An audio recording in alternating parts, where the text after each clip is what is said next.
but hold on a second. Word from production that Team Gaes versus Lightborn game is ready. So ladies and gentlemen, let's hop into the drafting phase of game 1. Team Gaes versus Lightborn. So I believe Lightborn is on the blue side with Team Gaes. Ooh, Fried Pigeon, nice to see you here. And Brett.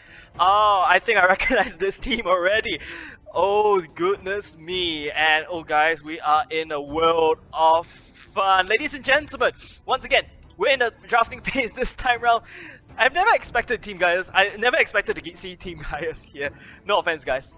But we gotta get to the question in the room right now is, well, Claw is being banned by Lightborn, and knowing Team Gaes, they are kind of good with their Claw, and they're very good in terms of the rotations. They are very aggressive as well during the early game, mid lane. So basically, in terms of textbook play and how to actually rotate all this kind of stuff, I believe our Team Gaes here definitely got the game in the back. But like I said, dark horses abound, Murphy's Law. When things can happen, it will happen. You have to take it as will happen. Speaking of which, Esmeralda is going to be banned. Usually when you ban off the Esmeralda, you're going to expecting those kind of cheeky plays such as Harif coming on. Maybe they're hinting it. But Team Gaes have to be... I think Team Gaes is very good in terms of the early game aggression, especially if you have Brett controlling the Kagura or the Selenium. So that's something that Lightborn has to be very, very careful. Banning away the Link as well. At this point of stage, I feel like everyone know each other already, and they're already literally banning Link. Usually you don't really ban the Link unless you definitely know, okay, this team definitely knows how to play the Link. But speaking of which, we're still...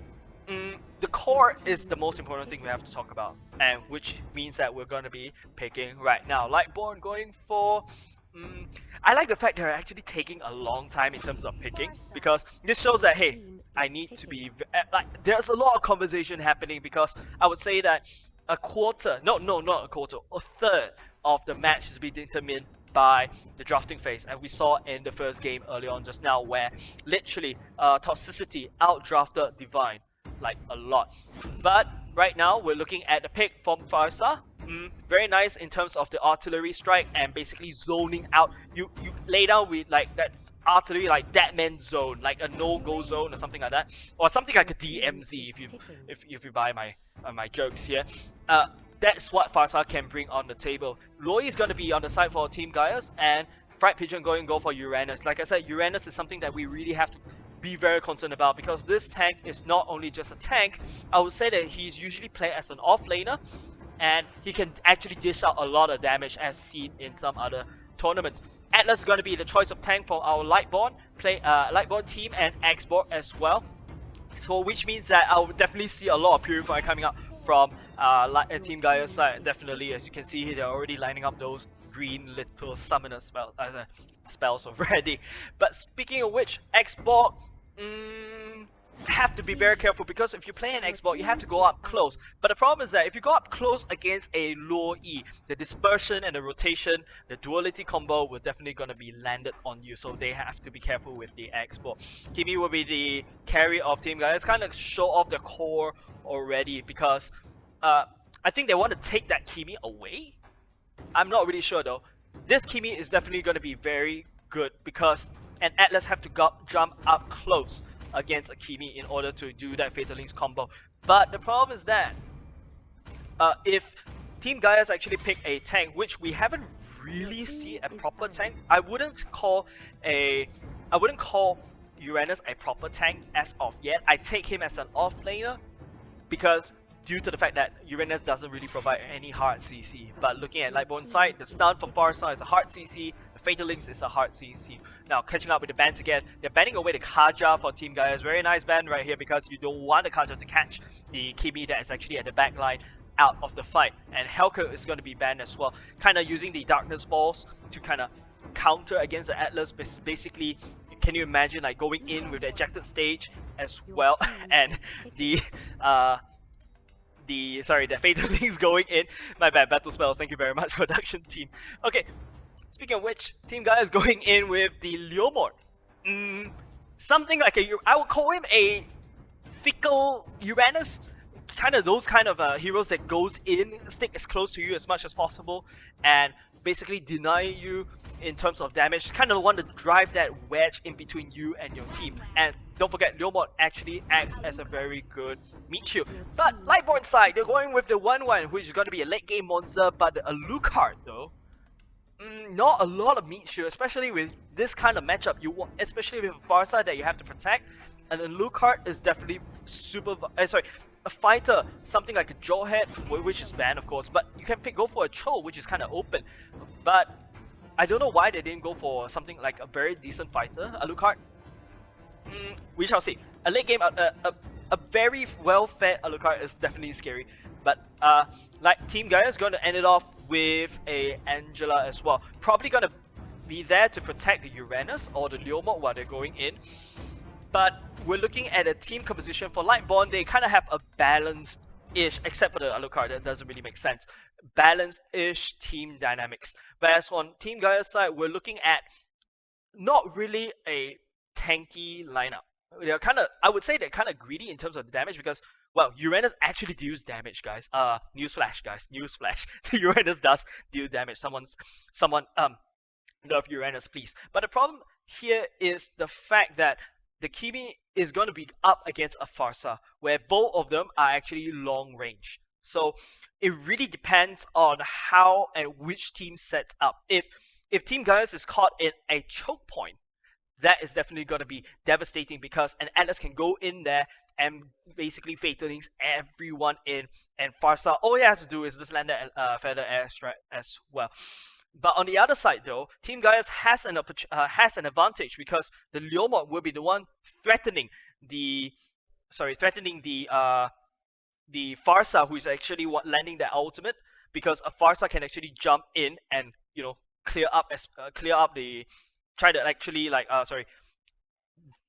doing a lot of problem and trouble, creating trouble and dissent, I would say, at the back line of Farsa and forcing the Farsa to kind of reposition, because but the problem is that if you reposition that Farsa, there'll be no feather airstrike. But hold on a second, as we're hopping into game number 1, guys, we're looking at, on the blue side, Lightborn, represented by the Chinese name Bori, more Chinese name Spyro, and Hero Liner, followed by Team Gaius with the Fried Pigeon. We lost Brad, Inuka, and very small words, Dragon, something ultimate. But with that said, we're looking at a 1-3-1 kind of strategy come up from Team Gaius, but I feel like Lightborn going in directly for the red buff. They don't want to give up that red buff as soon as possible, but this means that they open up that mid lane to be cleared super quickly, and Team Gaius is going to rotate immediately to the blue buff.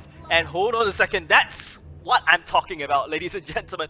Uranus is kind of broken. That tank, technically an off-laner right now, is dealing so much damage towards the Alucard with the Ionic Blades that kind of stack as much, that stack in terms of the damage. And look at that, Brett just zoned the Xbox out away. And don't forget, we lost here, our Loi player. The duality is something that you don't want to see, don't want to meet, especially in terms of the passive, because the passive is the one that deals the most damage for Loi.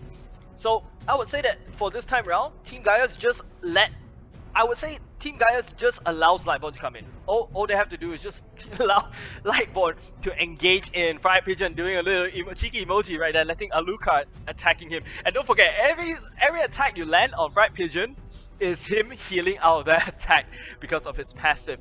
And hold on a second, Lightborn looking for some play on the top lane, and Loi getting a little bit low right here. Duality, the dispersion going down as last ditch effort. The shield's coming out though, and the Kimi the chemical spray thing coming out, and it's just going to disengage for Team Gaius, kind of saving Loi there from a potential first blood. But I don't really see why that Lightborn doesn't really attempt to follow that up. Okay, Farsa is getting caught in a bit of a problem right here, as Uranus is just trying to go and clean up the Farsa, and that is a 1-for-1 trade though. But on the big picture side, Uranus doesn't really need the farm. If you deny that Farsa in the early game, she will not be farmed up. She doesn't have the damage and threaten in a feather airstrike, and therefore giving Team Gaius a lot more map control. So I would say that's a Team Gaius win. And don't forget that Fried Pigeon is already at 2-1 kill. And hold on a second, it feels like Team Gaes kind of want to take this mid turret down. And well, actually not really. And they're just playing super safe. They're just respecting each other. But hold on a second. Once I say respecting each other, they try to go in with a little bit of a tease of a team fight. Right now, they just have to play the macro game. But hold on a second. Inuka coming in with the Phantom Steed, sweeping up the Spiral at the back line as well. And I think this is gonna be, Team Lightborn is playing a little bit cheeky right here. They can't really actually engage in terms of anything. There's a Iluka coming in, sweeping him up, and this means that there is no one contesting for the top lane for Fright Pigeon. Oh, Iluka, you don't really want to go there with the Ionic Blades. You can't really attempt to go ahead. But Atlas tries to save his life, but nope, the Ionic Blades is gonna sweep up the Alucard. Wow, I think kind of bit of disrespect coming up from both teams. Team Gaes definitely ahead in terms of the gold. With this turtle, they're going to be a lot more ahead in terms of the gold lead. And just feels like there are little skirmishes happening everywhere, and it's getting very scrappy. We don't see Farsa landing down with a feather airstrike to kind of say like the zoning out. This is not really zoning out, this is kind of catching it. The Fatal Link is going to be used on a Uranus. A Uranus is going to go down, but don't forget, your mid turret is down. Brought down by our Kimi player right here. This opens up the map a lot more. And look at the turret for Team Gaes, they are super healthy.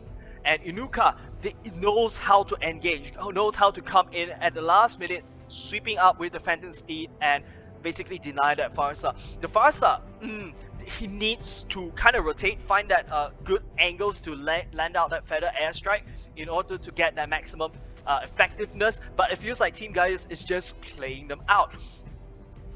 Allowing Team Gaes to farm out of control, giving up lanes like this right now.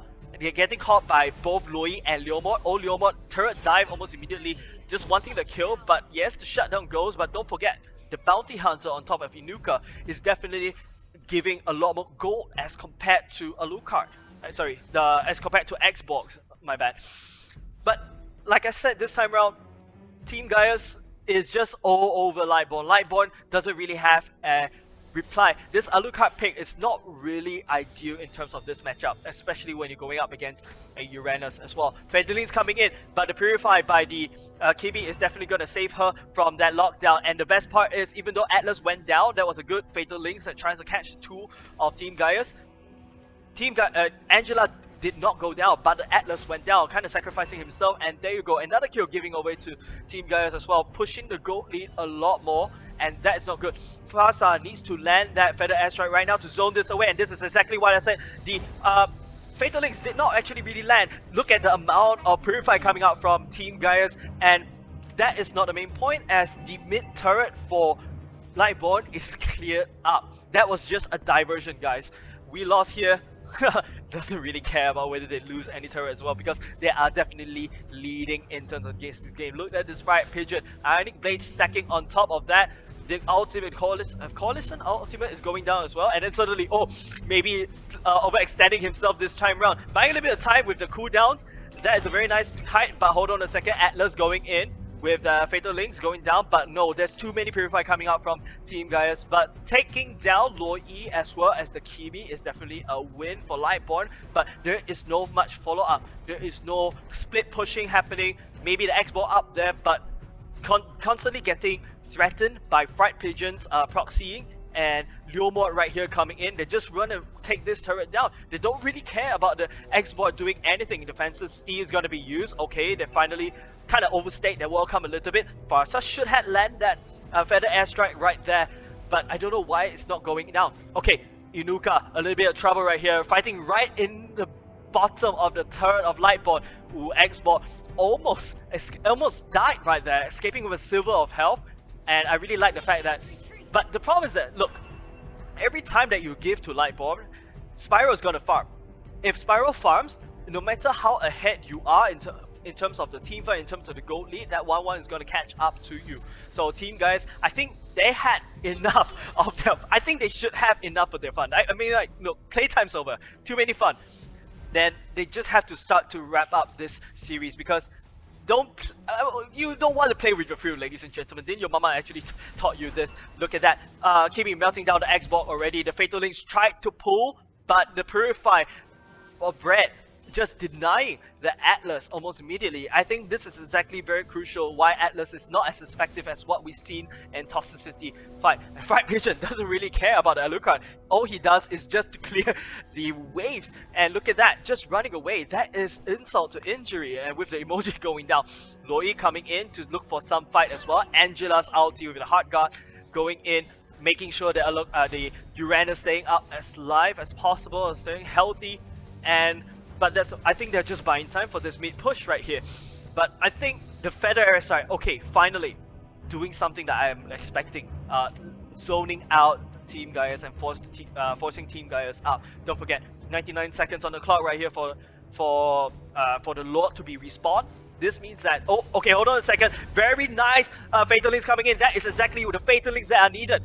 Don't forget, the Purify is actually, with the cooldown increased, the Atlas ultimate is definitely like lesser cooldown as compared to the Purify. Therefore, I think the Atlas finally understood this fact and jumped right in, taking down 3 members, or I think 2 to 3 members from Team Gaes early on just now. In the meantime, Leomord is right here, sweeping around with Xbox, but look at Heartguard coming in with the extra shield and Loi coming in. I don't think Xbox can actually get out of this alive. Look at that, pushing the Alucard coming at a very weird angle as well. Farsa finally coming in with a good angle with the Feather Airstrike.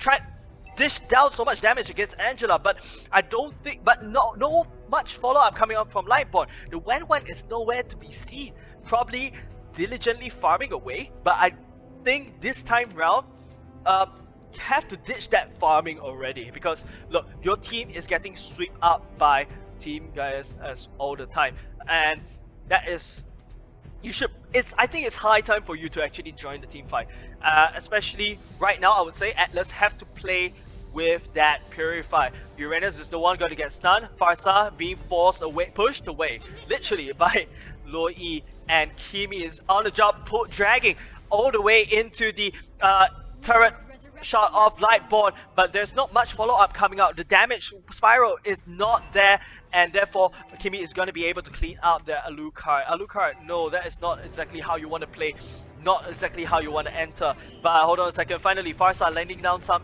Feather Airstrike, some artillery landing on Angela and cleaning that up.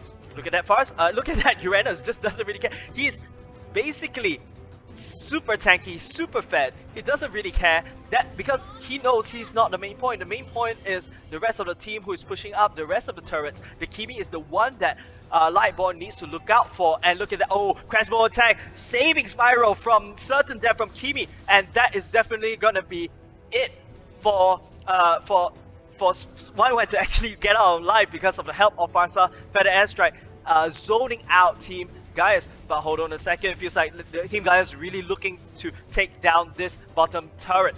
Loi is in a bit of trouble when juking it.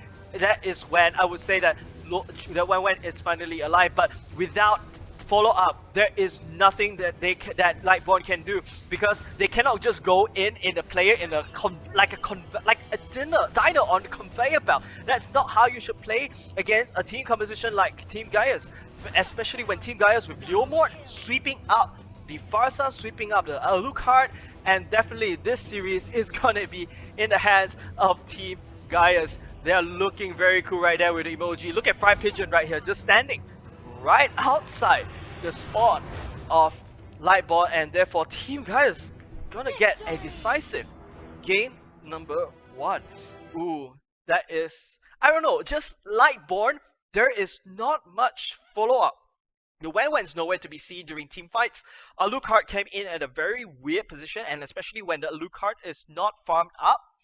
And then the export tries to do as much damage as possible, but I don't think he is the main damage dealer. As we go into the result screens, can we look at the damage score? As you can see, Farsa is the one doing the most damage. When nowhere to be seen, therefore you can see the 18% damage. But hold on a second, look at that. Uranus, 22% damage output, almost on par with Loi as well. So to be honest with you guys, that Uranus He is just a troublemaker, just dealing so much, just doing a lot of disruption, basically sowing discord, literally, no pun intended, guys. Sowing discord at the back line. Farsa is forced to reposition, therefore removing that damage. And then don't forget that Farsa is also in the threat of Inuka. There's no much meat shield coming out from our blue team right here, from Lightborn, which is the red team right now. The Alucard that Alucard should not be part of the draft, in my opinion. They should have went for someone like a Cho to be able to kick someone away, or a Kaja, but Kaja was banned earlier on. You want someone who is able to protect that Farsa. You want Atlas to linger around Farsa to kind of like protect that Farsa, because the Farsa is the one that dealing the most damage during the early game, during the landing stage, to zone out as much as possible. But they are constantly going up against that Uranus. So when you see a Uranus in a team, technically speaking, you don't want to hit him, because he is just there to be a troublemaker. He's just there to wedge that discord. They just want to wedge that teamwork in between your team. So I when you see a Uranus, I would say Uranus at this point of stage, he has to be banned. Like literally. But the problem is that if you ban Uranus, it opens up to a lot more heroes that you wouldn't be able to ban. I think at this point of time, Mobile Legends will require more than 3 bans per team, guys. We're looking at a lot of very broken heroes right now, but technically speaking, the setup is required, but there are certain heroes that you really have to ban out, especially when you're banning out those meta bans. If you ban out those meta bans, you won't have enough bans for yourself to do those target bans, to do those matchup bans, all this kind of stuff. So right now, Team Gaia's got this round. What is Lightborn gonna do? Will Lightborn gonna have to be matched? Will Lightborn go and match up with that early game aggression against Team Gaia's? But don't forget, Team Gaia's, I think they are mechanically too strong. But to be honest, Team Gaia's though, they really know how to rotate and exert that map control all over the map. So therefore, you know what, ladies and gentlemen, Game 2 is going to be very important for Lightborn. What is Lightborn's answer to Team Gaia's aggressive matchup? But you know what? We'll hold on to that and give a huge shout out to our sponsors as well. Of course, those things that you're looking at, not only just on the table. Thank you very much, our official mobile partner Samsung phones, and don't forget, join our campus champions. Guess our champions for our Campus Legends 2020, and of course, this is also brought to you by our official audio partner JBL, and this initiative is also hosted entirely online in support of hashtag #PlayApartTogether and hashtag SGPlaysTogether. So if you want to find out more on how to actually win some of the goodies that not only that the champions actually walk away with prizes, you guys sitting at home on your sofa watching the stream right now can also walk away with some prizes as well. Just hop onto our Facebook on SCOGA and Instagram as well to find out more on how you can win as well. But speaking of which, I think I'm more concerned about Lightborn, because Team Gaia's, I actually recognize some of the players before, and I would say, they were the dark horse of the other tournament that I kind of casted before. I remember that very time where we kind of had our eyes on Basara, which actually got knocked out by this very Team Gaia's and other teams that are really strong as well. And then suddenly out of nowhere, this Team Gaia's, just went up in the bracket and just swept everyone cleanly. So Lightborn is actually up to a very strong challenge right here. What would it be their play? Well, they had the right mindset. They had the Farsa. They had the Atlas. They had the right mindset where they're going to try to let the 1-1 farm as much as possible, delay the game as long as possible with the help of Farsa zoning.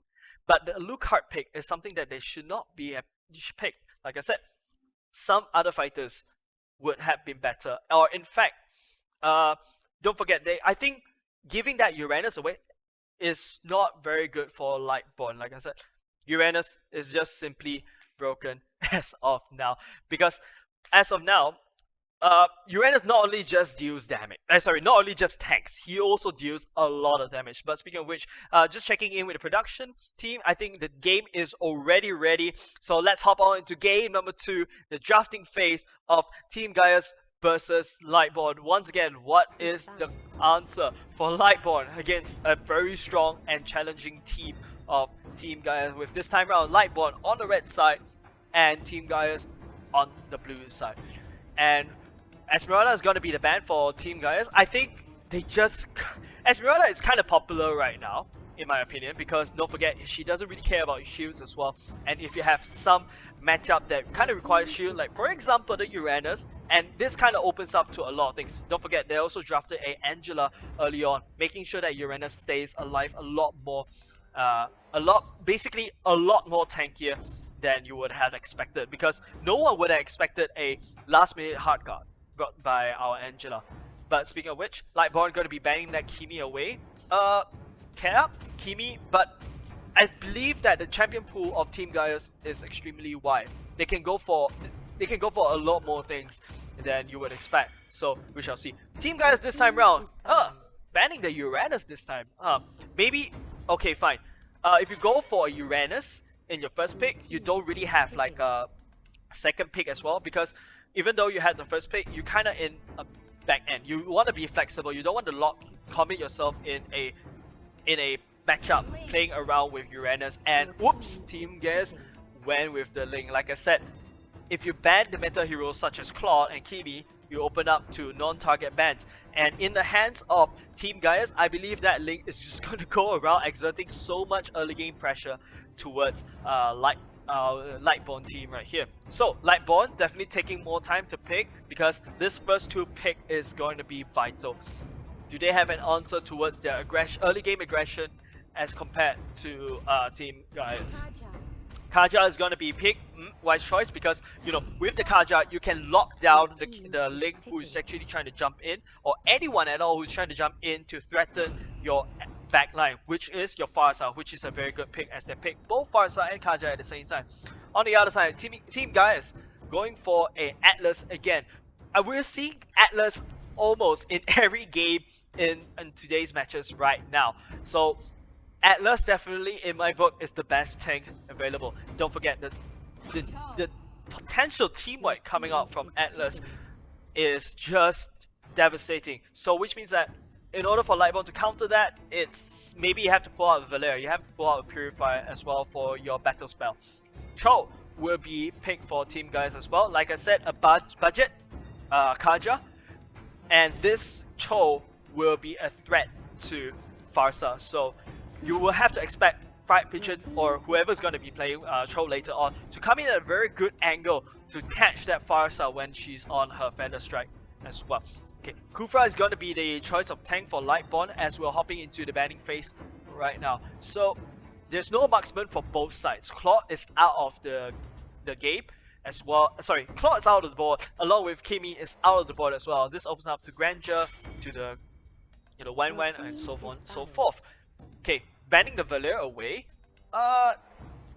Why? Okay, no, it doesn't really make any sense for me, to be honest, because, well, banning the...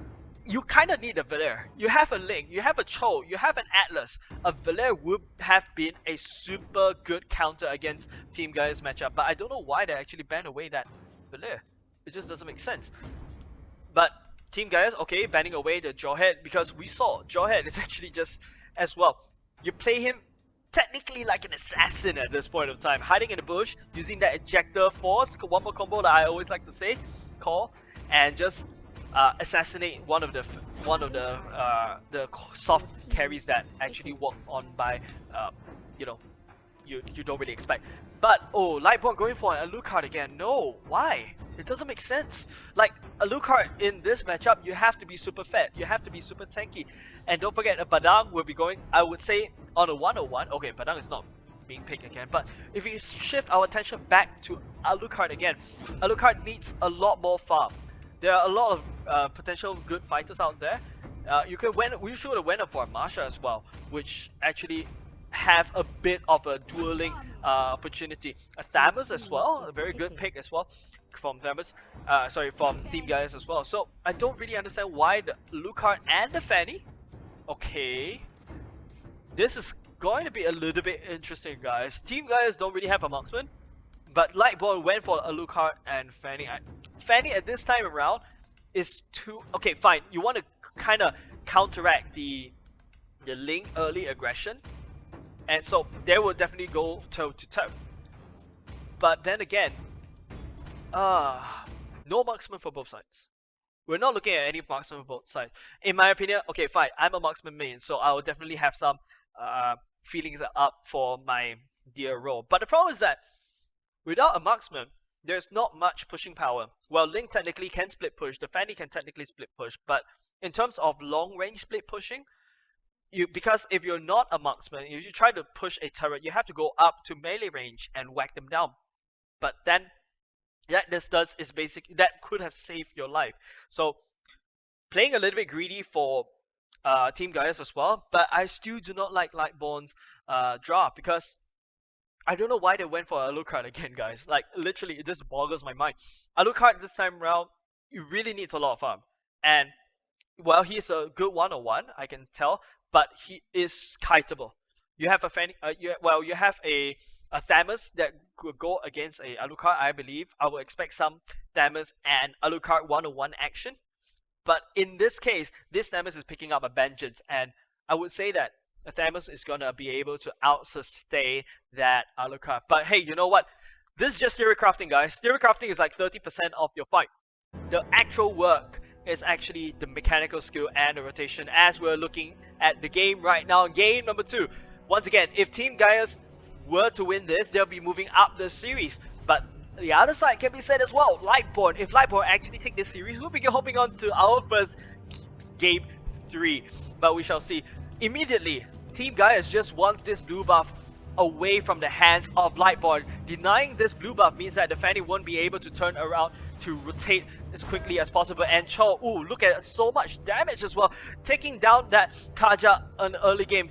And Fright Pigeon in a little bit trouble right here, but I think WeLost is like, okay, you know what, I don't think I can help them at Cho at all, and just have to give up that Cho to be given away. But I think taking the... Oh, they didn't even take away the blue buff, and that means that Lightborn actually get that, not only just that blue buff, they get a free kill. In fact, 2 free kills as well coming out from Lightborn. Lightborn this time looking a little bit promising, but we shall see.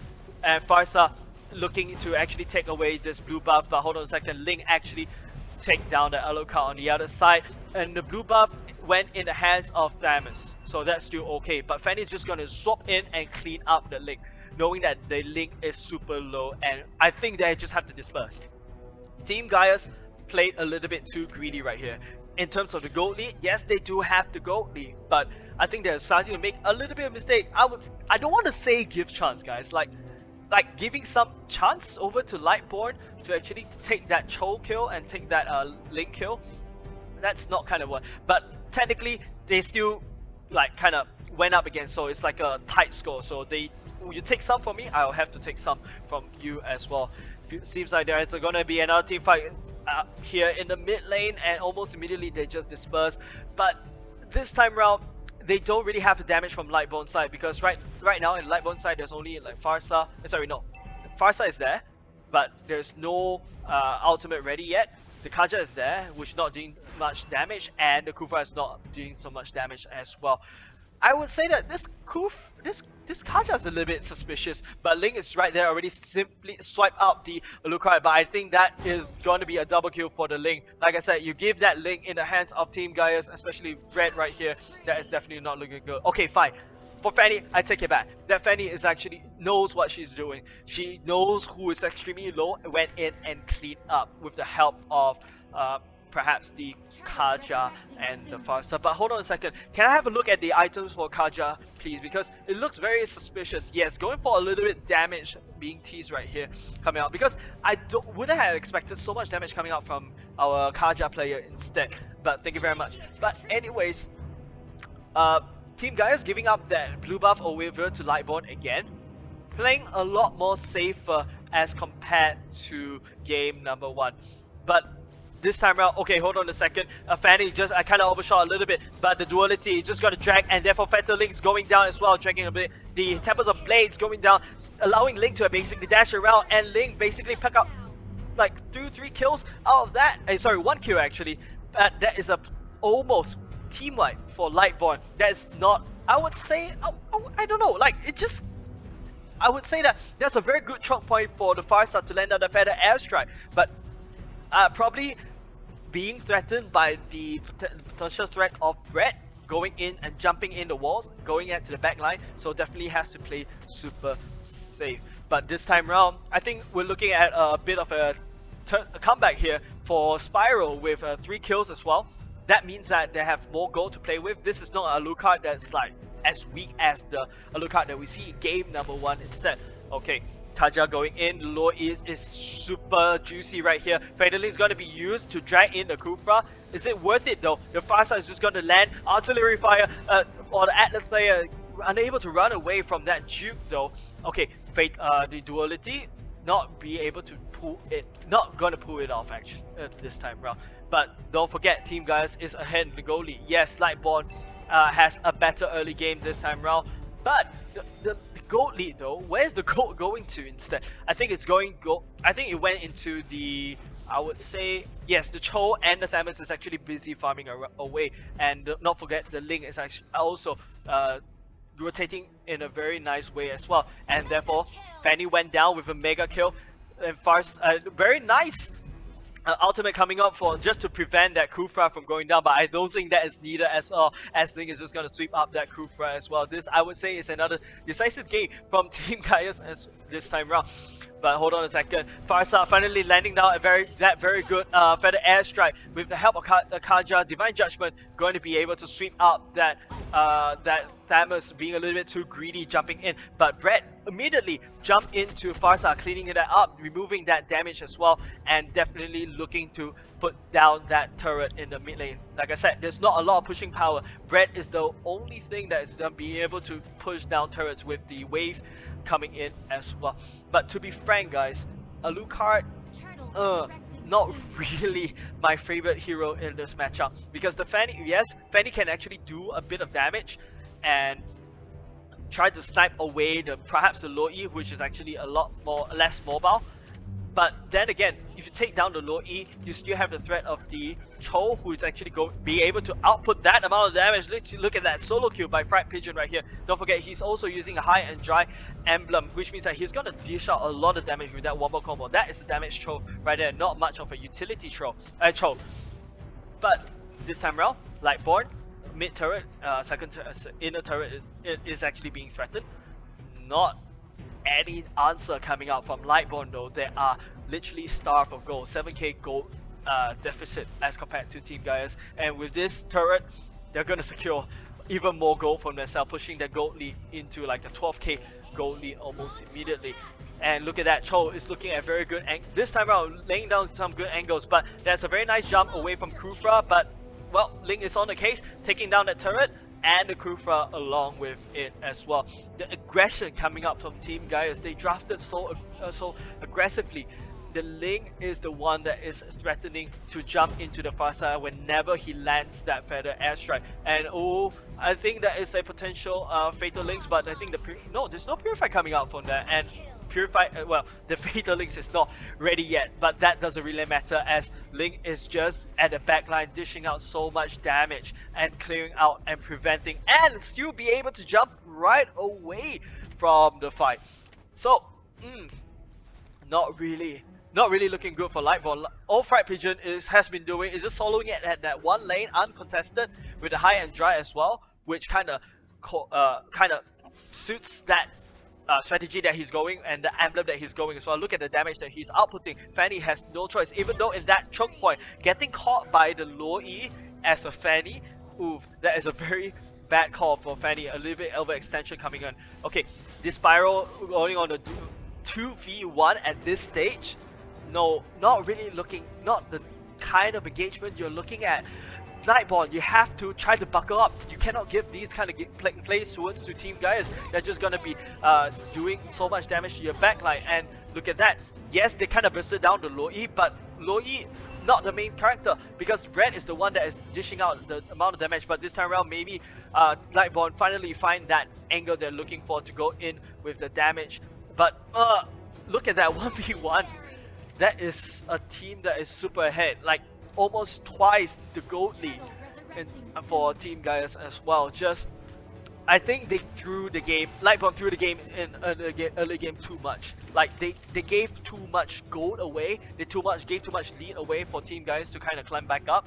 And even though I would say Team Gaes just having a lot more fun, they kind of like stop in the middle of running away, giving a little bit of leeway for our Lightborn players. But it feels like Team Gaes is just all over Lightborn, and that was a very good Fatal Links, I would say, but not really required.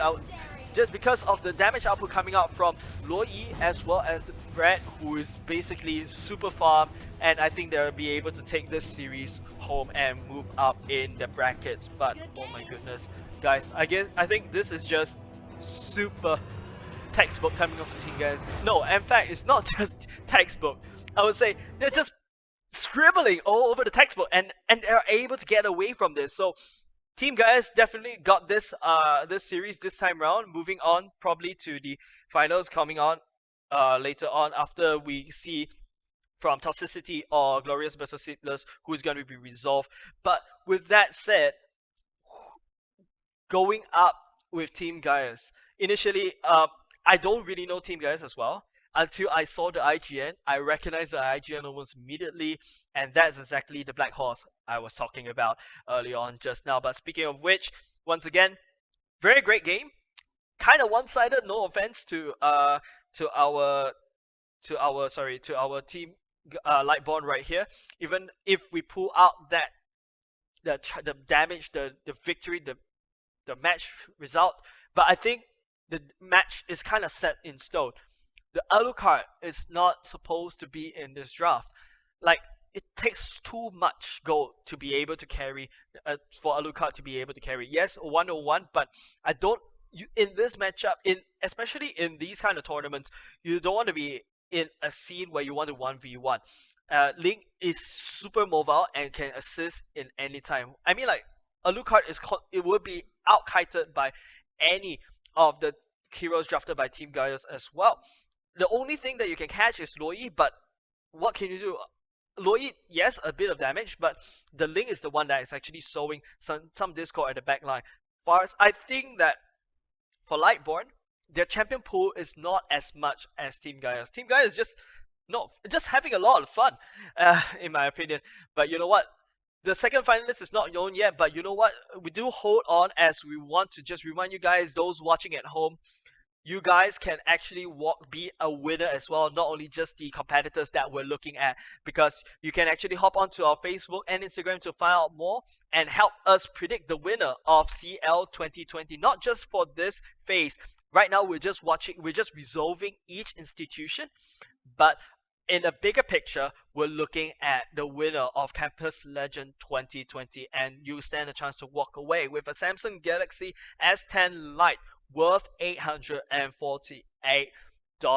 Also, a huge shout out to our official audio partners JBL and official mobile partners Samsung and other supporting partners such as Yahoo, OnePlay, Sports, and many others. And of course, thank you very much Red Bull for the Red Bull. Definitely helpful in terms of the energy level. But I think, to be honest, guys, Team Gaes is just super crazy. I really don't see any way. Okay, to be honest, guys, you've watched Toxicity going up against Divine early on just now. Will Toxicity be able to match up with Team Gaes, who actually took down Musarab, which is, no offense, one of my favorites team out there? I think I'm showing a little bit too much favoritism. But with that said, Toxicity, yes, they're kind of taking a break right now. What is their game going up against